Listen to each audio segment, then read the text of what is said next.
Hai guys, hari ni day 7. Day 6 kami pakai simen gam kan. Mari kami tengok semua ni okey atau tidak. Jadi ini boleh kira keras. Oh, macam simen. Ya okey. Semua pun cantik. Okey. Jadi hari ini kami mau buat rack untuk filter dekat atas kolam sini.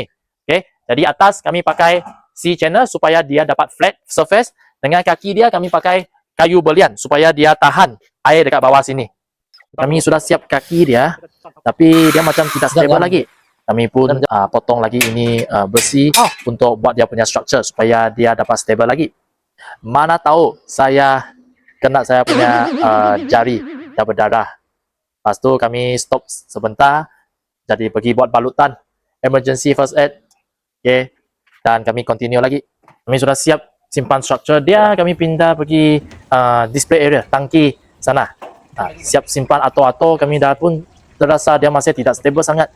Jadi esok saya perlulah pergi beli dia punya tu lock dengan skru yang sesuai untuk bagi dia punya structure lebih stable supaya dia tidak jatuh. Okay guys, inilah day 7 saya. Mari kami tengok day 8 macam mana. Saya Angga Kelik, juru latih aquaculture anda. Home based farming, eat with peace of mind.